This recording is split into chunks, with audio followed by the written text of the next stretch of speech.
오늘도 하루의 첫 시간 우리 하나님 앞에 성별해 드리는 여러분 모두에게 우리 하나님께서 주시는 은혜와 또 사랑과 능력이 오늘도 함께 하시기를 주님의 이름으로 간절히 축원합니다. 오늘은 예레미야서 52장의 말씀을 중심으로 진정한 회복을 꿈꾼다면 이라는 제목으로 함께 말씀의 은혜를 나누기를 원합니다. 우리가 삶을 살아가다가 보면 때때로 이것저것 몸이 불편한 경우를 만나게 되곤 합니다. 그러면 회복을 위해서, 이 건강의 회복을 위해서 노력을 기울이게 되지요. 마음이 내키지 않아도 꼭 실천함으로 그 건강을 회복시키려고 의지적으로 하게 됩니다. 이것은요, 회복을 위해서 반드시 거쳐야 되는 일이 된다는 겁니다. 신앙도 마찬가지입니다.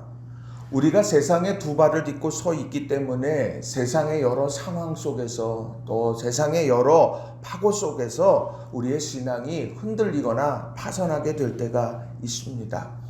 그러한 경우가 되면 그 신앙의 회복은 거저 이루어지는 것이 아닙니다. 거기에는 우리의 믿음의 결단과 또 깨달아야 되는 중요한 일들이 있다는 거죠. 바울 사도가 갈라디아 교회를 향해서 갈라디아서 6장 7절에서 이런 말을 했습니다.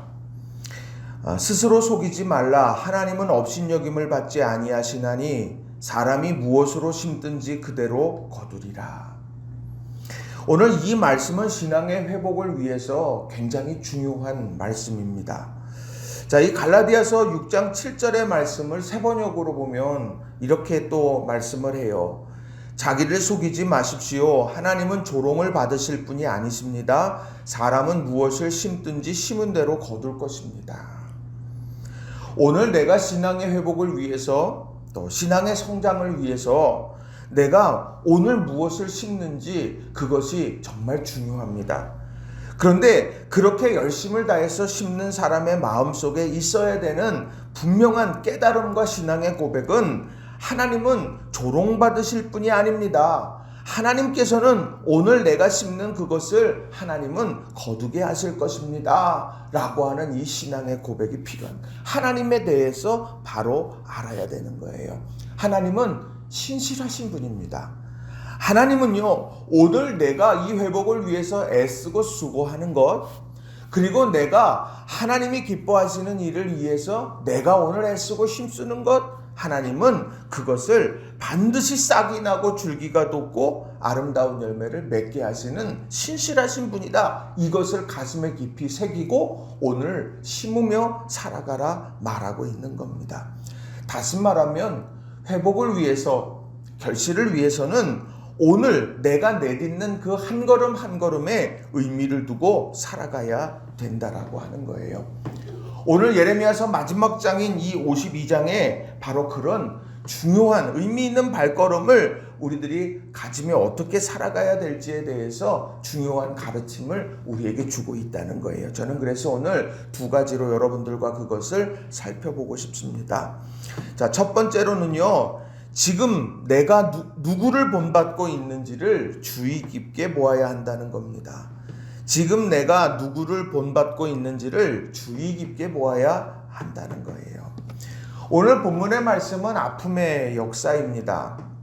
유다의 패망을 기록하고 있습니다.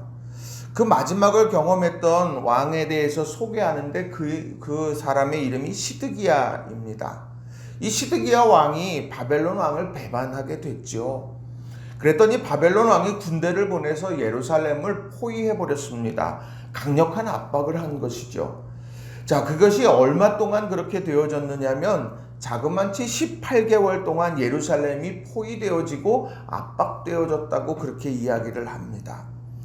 그러한 압박 속에서 결국 이 시드기야가 그의 군대와 함께 도망치게 되었습니다.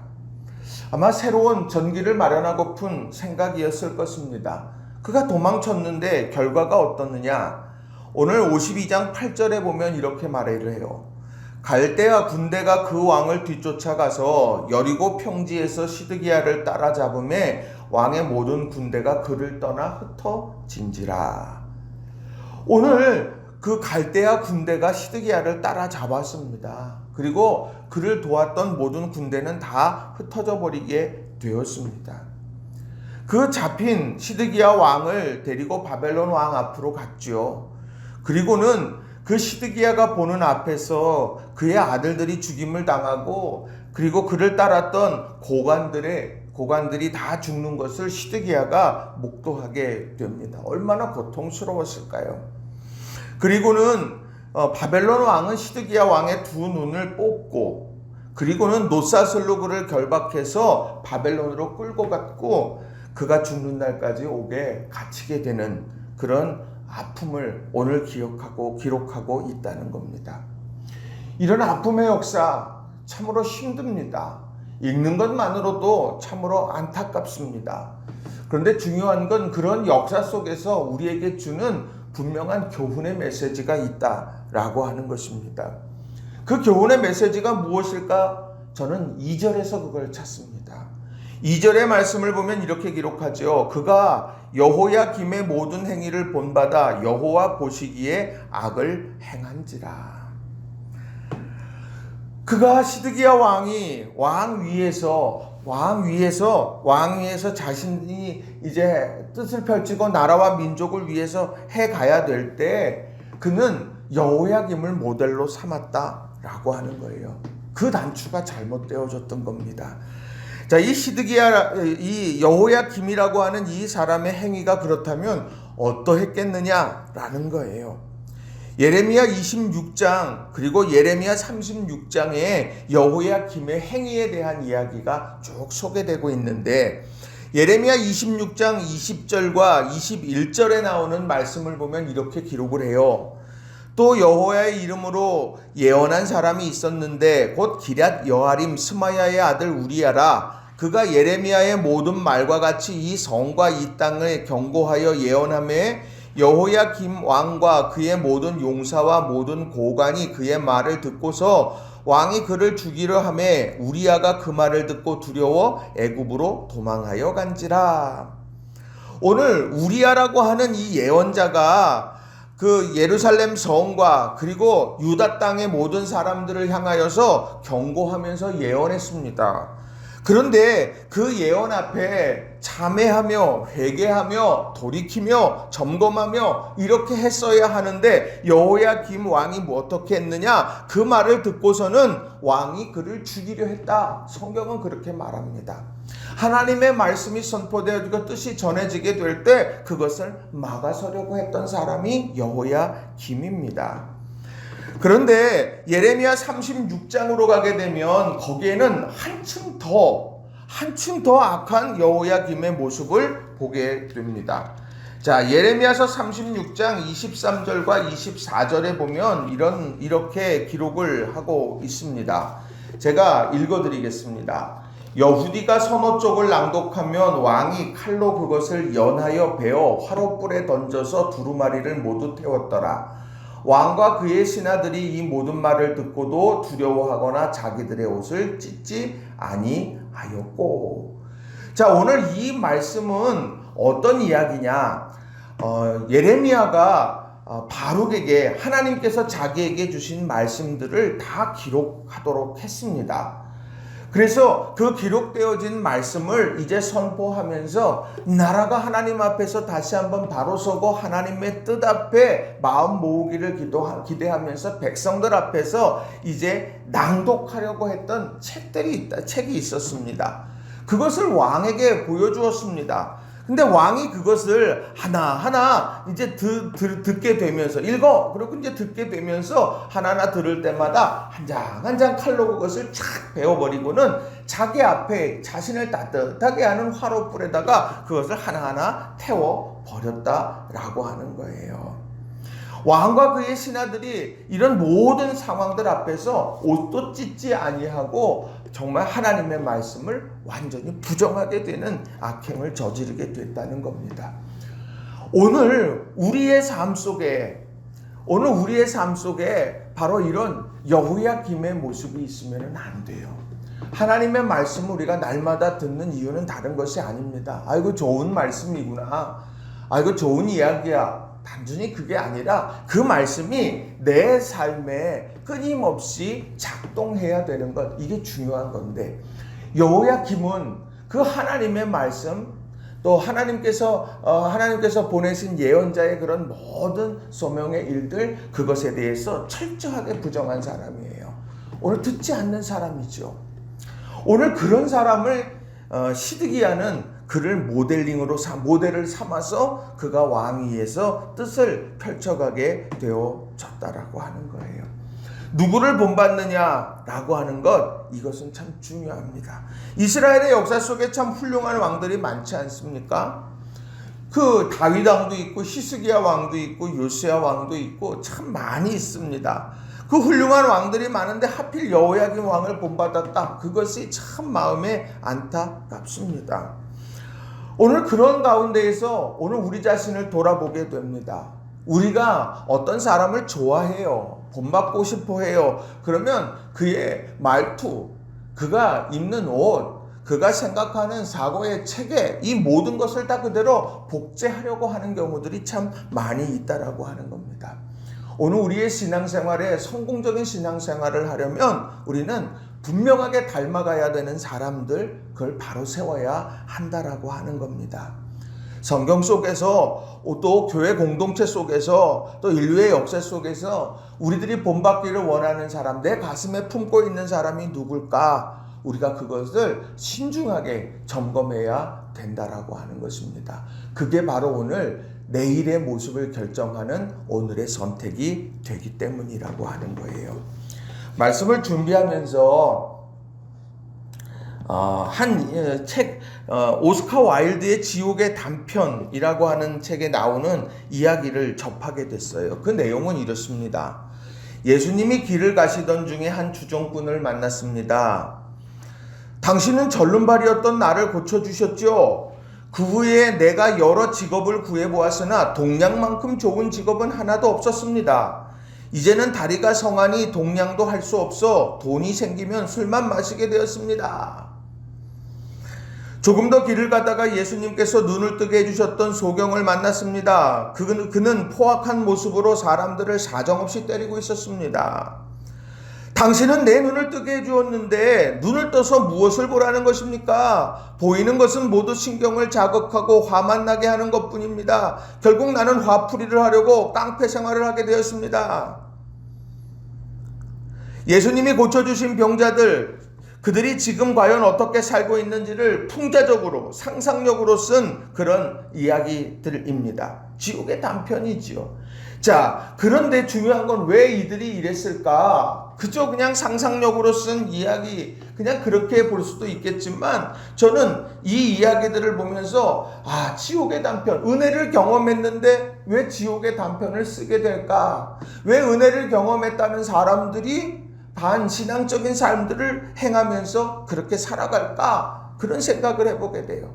왜냐? 하나님께 받은 은혜는 하나님을 위한 사명으로 연결되어져야 되고, 또 하나님의 은혜를 받았습니다. 그리고 바른 안내자를 만나고 바르게 배워갔다라고 하면 인생이 달라지겠다. 그만큼 만남이라는 것은 중요하다는 거예요.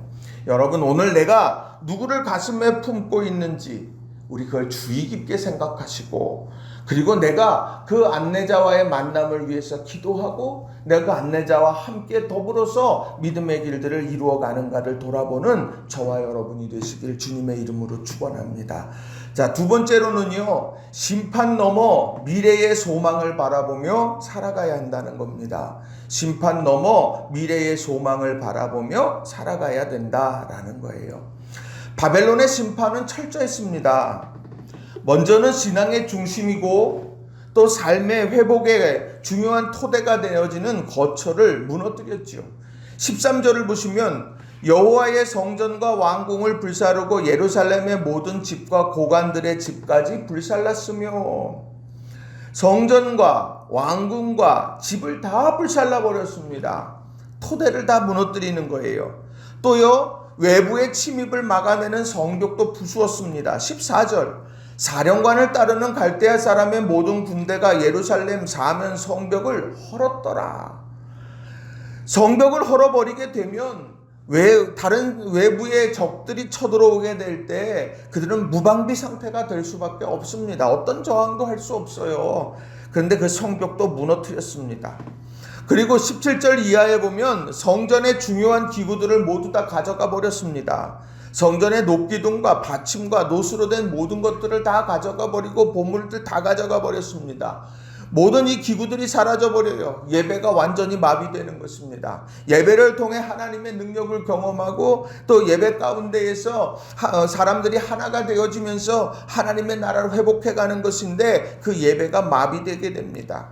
신앙의 중심, 성전과 왕궁과 거처를 무너뜨리고 성벽 사면을 다 부숴버리고 예배드릴 수 있는 모든 기구들을 전부 다 가져가 버리는 이런 일들이 바벨론을 통해서 이루어졌다는 거예요. 어디 그뿐입니까?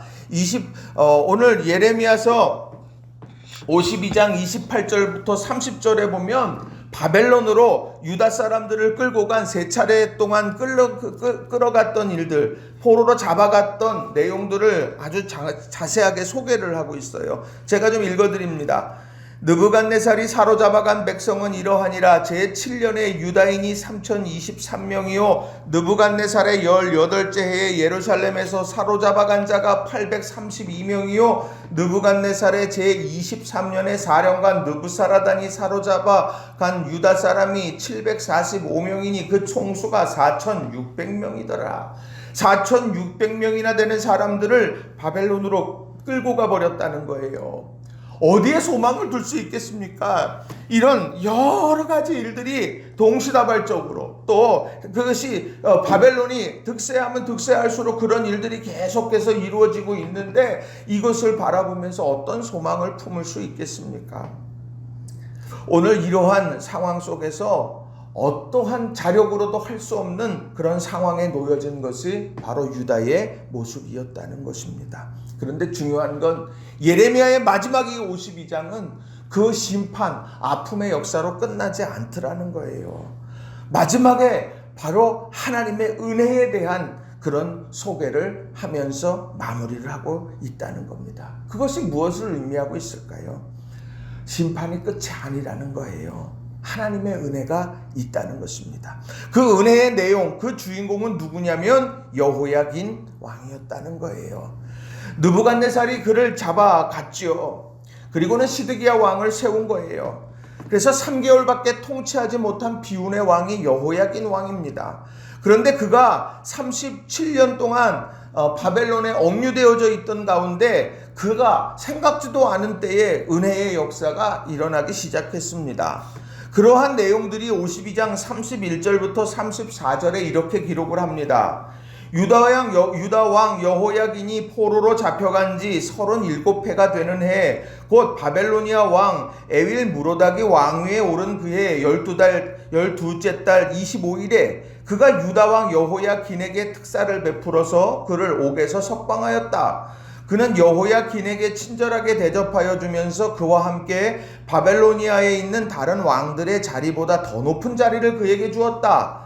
그래서 여호야긴은 죄수복을 벗고 남은 생애 동안 늘 왕과 한 상에서 먹었다. 여호야긴의 생계비는 그가 죽을 때까지 매일 일정하게 그의 일생 동안 끊이지 않고 바벨로니아 왕이 그에게 대주었다. 아니, 놀라운 변화 아닙니까? 포로로 잡혀가서 37년 동안이나 그렇게 갇혀 있었던 유다양 여호야긴인데 바로 어느 날 특사를 베풀고 옥에서 석방하고 친절하게 대접해주고 바벨로니아에 잡혀온 다른 어떤 왕들보다 더 높은 자리를 그에게 주고 그래서 죄수복을 벗고 왕과 한 상에서 먹고 그리고 연금이 그에게 죽을 때까지 지급이 되어지는 이런 일들이 갑작스럽게 이루어졌습니다. 오늘 세상에서는 그것을 깜짝 놀랄 일이다 그럴지 모르겠습니다. 깜짝 놀랄 일이죠. 그런데 중요한 것은 바로 아무런 공로가 없는 여호야긴 왕, 그런데 그를 바로 하나님께서 그 새롭게 즉위한 에윌 무로닥이라고 하는 왕의 마음을 움직이셔서 그에게 이런 은혜를 베풀도록 만드셨다라고 하는 거예요. 그것은요, 하나님께서 전적으로 역사에 가시는 거죠. 3개월밖에 왕이 있지 않았는데 그가 무슨 일을 했겠습니까? 그가 오늘 새롭게 즉위한 왕 37년 동안 옥에 갇혀 있었던 여호야긴 왕을 에윌 무로닥이라고 하는 사람이 얼마나 알겠습니까? 그런데 중요한 것은 그의 마음을 하나님이 움직이셨다는 거예요. 그리고 그 은혜가 임하게 되면서 그의 삶에 회복의 역사가 일어나게 됩니다. 이후에도 바벨론이 무너지고 고레스 왕이 칙령을 내리게 되어지면서 이스라엘 포로로 잡혀갔던 사람들이 다 돌아오는 것처럼 이 모든 일들 가운데 하나님의 은혜 아니고서는 설명할 수 없는 일들이 많이 있다라고 하는 거예요. 오늘 예레미야는 지금까지 심판의 메시지로 끊임없이 왔어요. 그런데 그 심판의 메시지 너머에 그게 끝이 아니라 이런 하나님의 은혜를 통한 회복의 역사가 있다라고 하는 것으로 마무리하고 있다는 겁니다. 여러분, 힘들고 어려운 순간에 우리들이 바로 이런 은혜에 대한 갈망함이 있어야 된다는 거예요. 심판 넘어 하나님께서 우리에게 베푸시는 은혜가 있다. 이것을 오늘 우리가 기억하면서 하나님의 은혜가 우리에게 있습니다 라고 외치면서 하루를 살아가는 저와 여러분이 되기를 바랍니다. 말씀 정리합니다. 오늘 나는 누구를 본받고 있는가? 이게 내 미래에 있어서 중요한 결정을 하게 되어지는 것이 돼요. 나는 예수를 본받고, 나는 믿음의 사람들을 본받고, 내가 늘 주님의 살아계심을 기억하면서 내가 승리의 비전을 꿈꾸면서 나아가는 우리 모두가 되기를 바랍니다. 그리고 우리에게는 하나님의 은혜가 있다. 우리가 이것을 기억하면서 오늘 내가 믿음 안에서 하나님을 기쁘시게 하는 우리 모든 성도님들이 다 되시길 주님의 이름으로 축원합니다. 기도하겠습니다.